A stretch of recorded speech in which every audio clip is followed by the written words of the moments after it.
Hi everyone, this is Panos from Hack the Box, and in this video I will try to solve as many very easy challenges as I can from last year's Cyber Apocalypse CTF in 20 minutes. The reason we do this is that we have noticed that for a lot of people Cyber Apocalypse is their first CTF, and just in case that tomorrow is going to be your first CTF, I want you to have a look at as many very easy challenges as you can beforehand. I hope this will help you, and I hope if you know how to solve them, this will encourage you, because a lot of times starting a new hobby or going into CTF can be an intimidating procedure. So without losing any more time, let's start. So this is the first challenge. I think the name of it was Trapped Source, and the name can be a hint. But let's go. The only thing that we have for this web challenge is this web application. We cannot we cannot type in this. We can try to guess the password if you are feeling lucky. Mm, but this is not going to be very efficient. And you can try to do various web stuff, like try to find, for example, if there is an admin panel. But it doesn't make sense to be one, since this is a logpad. So we can try to have a look at the page source to see if we find any useful information. And immediately we see there is a script blocked, a script block which has the model name of the padlock, the model name, and the pin. So I think it was, I forgot already, 9646. Yes, and this is the flag. So I think, in my opinion, that was the easiest challenge from last year. It was something to get everyone feeling ready and feeling good. So what's the reason behind creating a challenge with the flag on the, well, it's not exactly the flag, but it's a password on the source code? Will this ever be the case? I don't think this was ever the case. I don't think at some point somebody wrote an application even in the 80s and wrote the password as part of the code, but always I may be wrong. I think the point behind this was to give you the hint, as the flag implies, to view the client source, because reading the JavaScript a lot of times can help you understand how it works. But there is no reason to waste any more time on this. We are 3 minutes in, and let's move to the next challenge. The next challenges are going to be more challenging than this one. So let's see. This is the other challenge. I think the name for it was Gunhead. Yes, and it had this web application, but you could also download some files. Let's have a look at the web application before we look at the files. Um, it seems to be some control monitor of a robot. It has 3 buttons. This button move this interface. We have this hard button that shows the robot's needs, and we have a command prompt. So we can try immediately to see if we can run commands on it. We can try to do ls, but that syntax doesn't work. But we can try to use /help to get the available commands. We can try to do that. Okay, clears the command prompt. Okay, not very useful. Storage, checks the storage. Let's do it very quickly. Okay, nothing useful here, unless you are a mechanic of the robot. And we can try to use the ping, and this seems immediately interesting, because the other things, you can only have certain things on them, but for ping you can also provide an argument. So we can discuss this a little bit down the road, but we can try to see if the ping command works. And yeah, it seems to work. It returns back the data. Oh, by the way, if you ever wonder why everybody tries to ping 4 8s. It's because 8.8.8 it's the DNS from Google. So we can try to do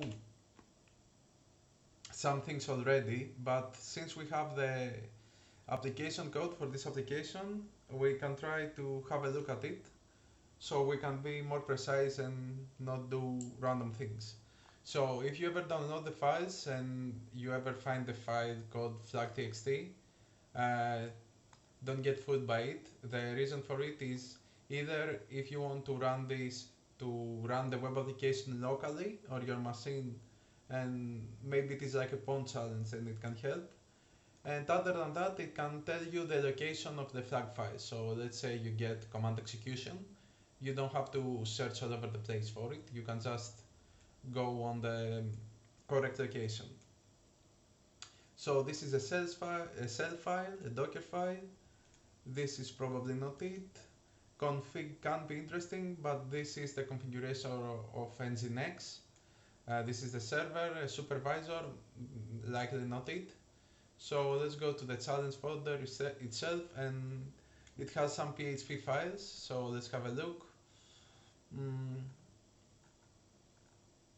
So just by going up and down, nothing pops up in this, at least to me. Let's go have a look at index.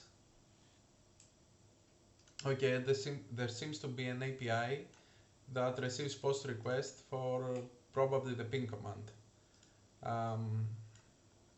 And we see also recon controller here. Okay, more interesting than the previous one, but not too much. Static always contains the CSS and stuff like that. The controller seems interesting. We saw recon controller before.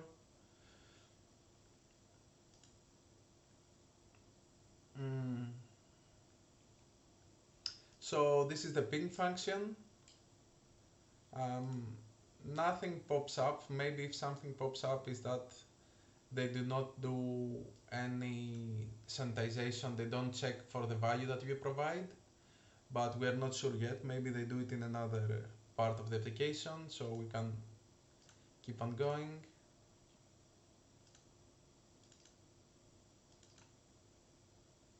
Okay, and this is the interesting file. This is what we were searching for. So we also have a comment which is here to act also as a hint. So we see that the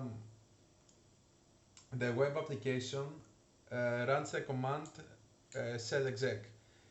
This command runs the argument, the command that you provide as an argument, on the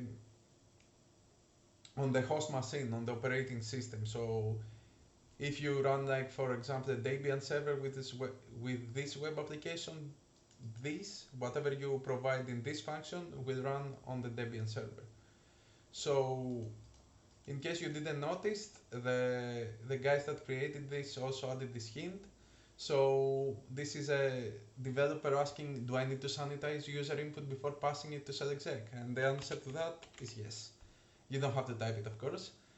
So the other thing that you may not know is what sanitize user input means.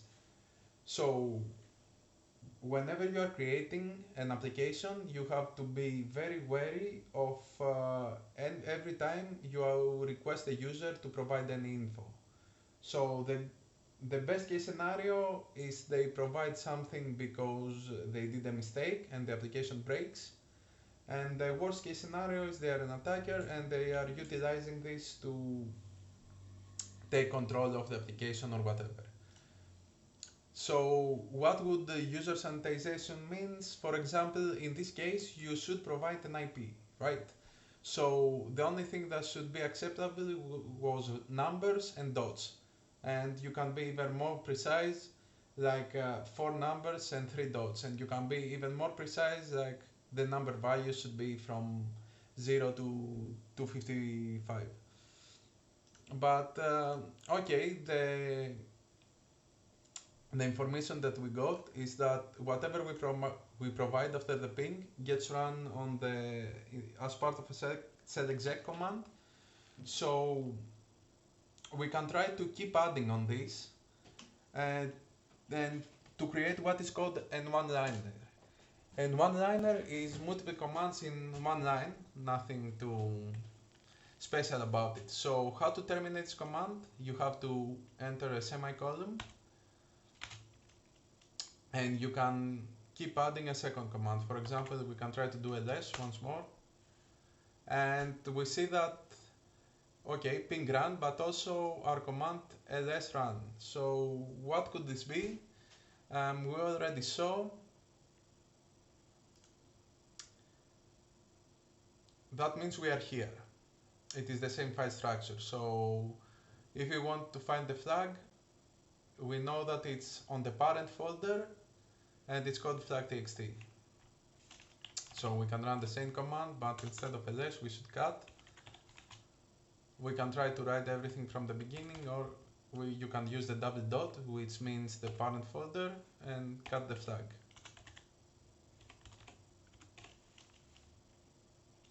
Let's try to run. And this is the tip, which also serves as an answer to the developer previously in the comment. Whenever you have user input in your application, you should treat it very carefully. I think this challenge was a little bit harder than before.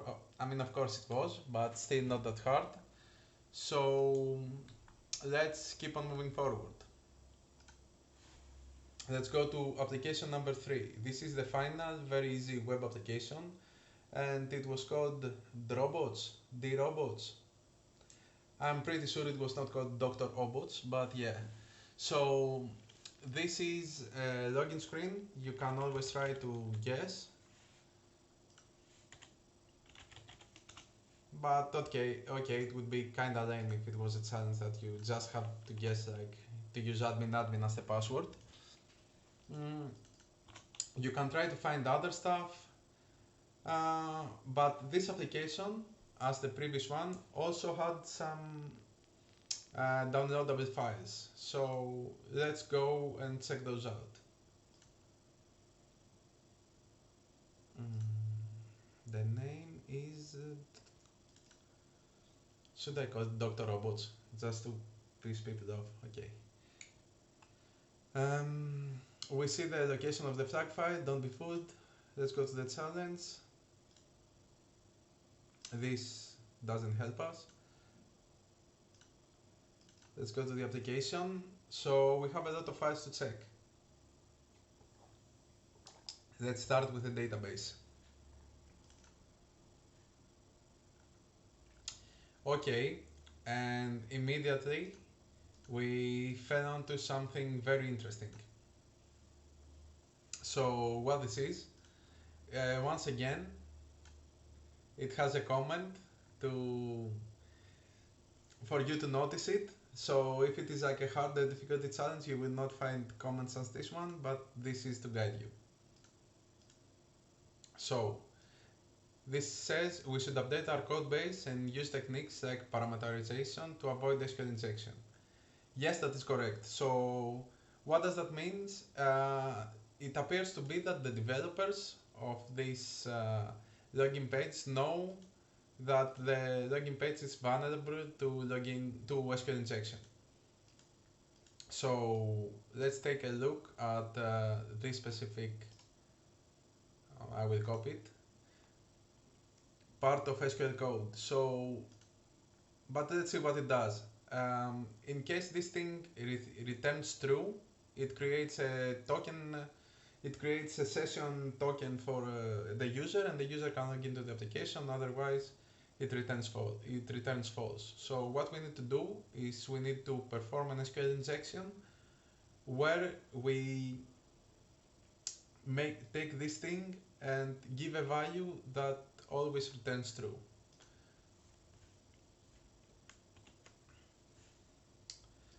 So let's see. So in case this is your first time that you see SQL code, what that means, select essentially it's like search for.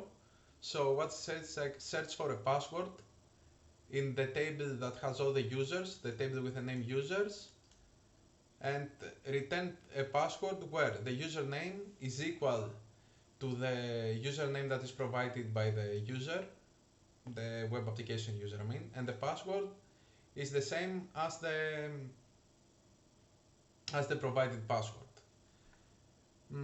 So let's say we want this to always return true. What would we do? Would we do like a correct username? And then we would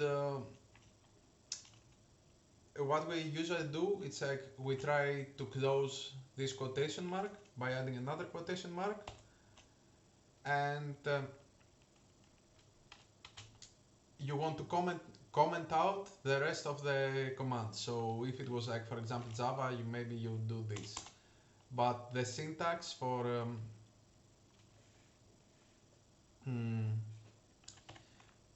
SQL commands is this one.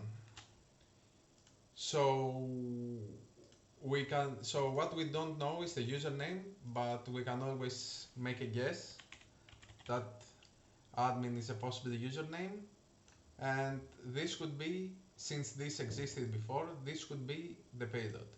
Sometimes you would see that they are entering a random password, and after that they add something that's always true. That could be like or 0 equals 0, for example. But this should work in this context, so let's try and copy paste it.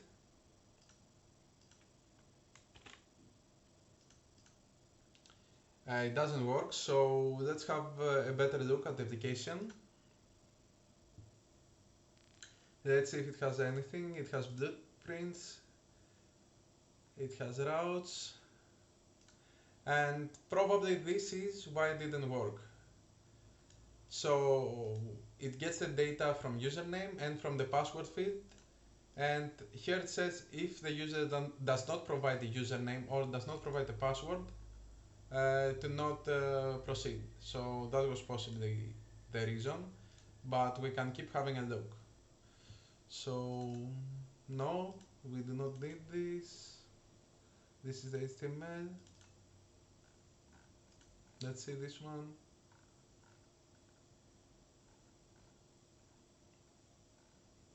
Nothing interesting. And here we have a username and the password. So you may try to copy and paste this, but you will see that it will not work. And why it will not work? This is a MySQL user. So this is not a web application user. This is just a user that creates the database or uses the database. So if you were doing a pen test, that could be interesting, because if this was an example, a full PON machine or a server that you could see multiple ports and you could connect to the database, for sure you could use this user to connect to the database. So it's not useless in general, that this could be huge in a pen testing environment, but right now we cannot do anything with it. So what we learned is that we have to have something here as well for it to play, and it does. So if you see the feeds here, one of them is the flag. So why is the flag here? Because it is here to represent that you got the access, and to remind you that parameterization is important. But we are getting close to 20 minutes, so we have to be quick on the next ones. Maybe I will go to 30 minutes, okay. I'm talking too long, I guess. So we are over with the web stuff. So let's try to do like a mini introduction to the other categories. Okay, this is the quickest thing that I can do. So this is a reversing challenge. So if you go to the Hack the Box website, you can just download it. So where is it? There it is. So we can just start the terminal here, and we can see that it is an application and you are able to run it. This is the executable file, the executable thing here. Let's try to run it to see if it does anything.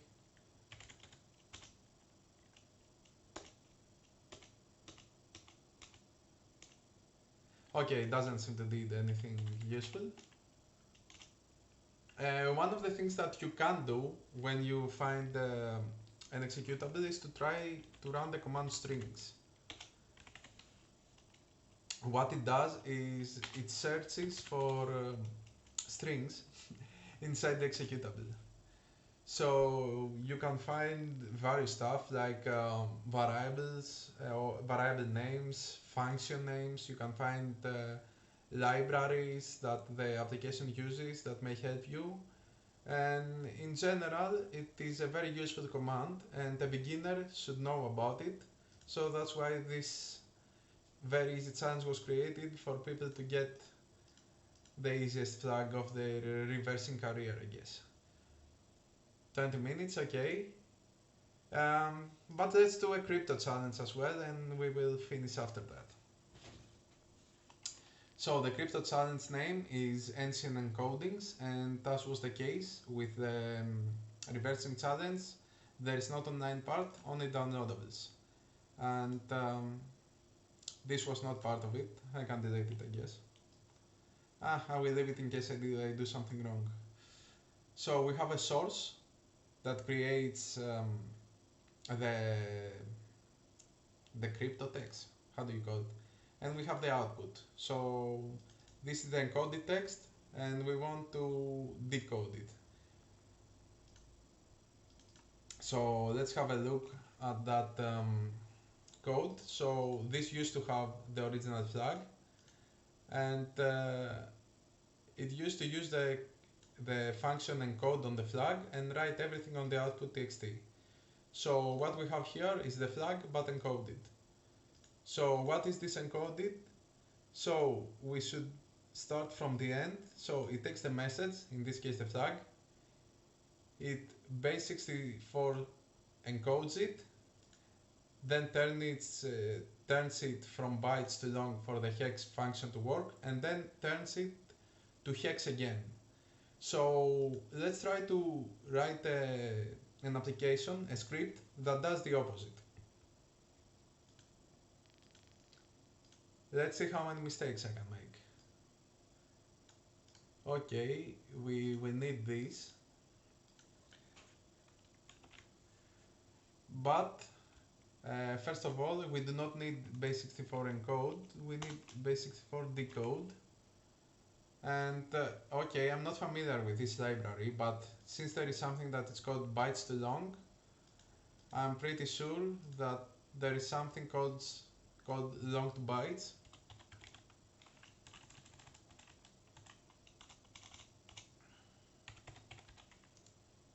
And let's hope this thing exists. Let's take this thing, which is the crypto text.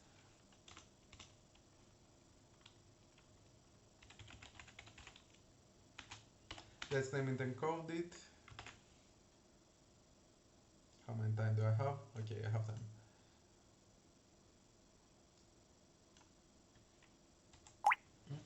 What's this? Okay.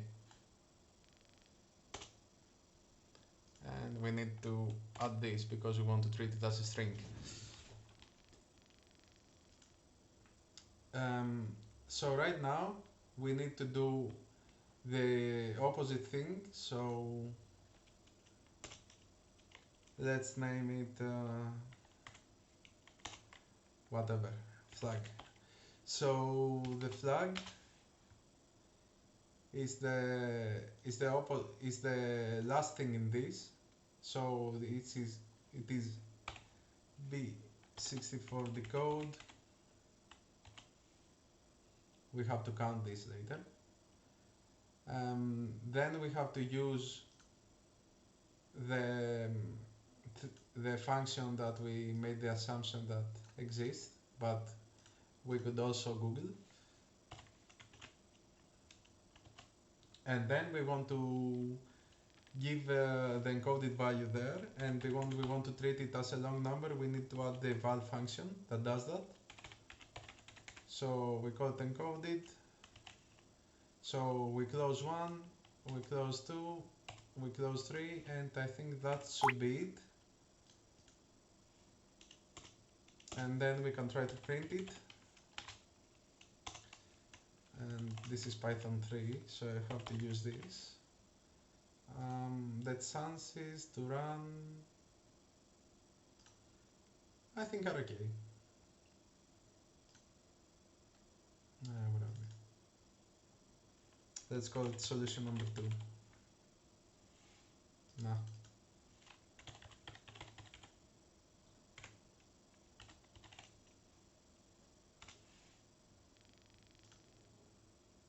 So let's see if this can work.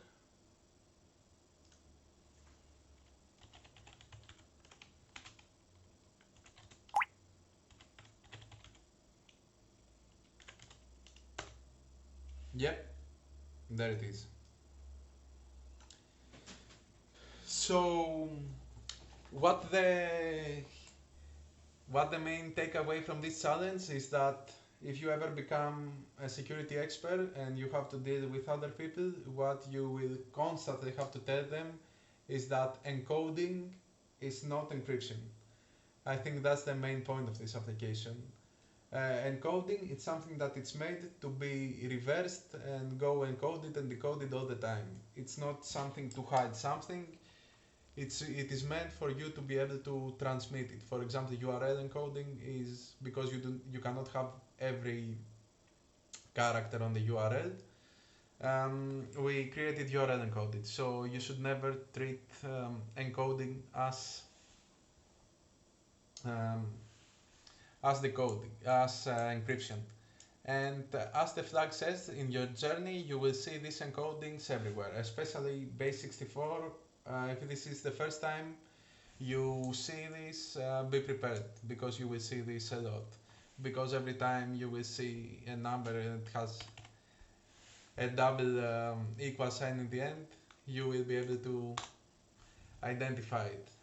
So I think I will stop here. I'm at 27 minutes. I hope this was not boring for those of you that knew how to solve this, and for those of you that did not know how to solve this, I guess this should be encouraging, and we will have more easy challenges like this tomorrow. And yeah, have fun. Yeah, that's it. Okay guys, bye.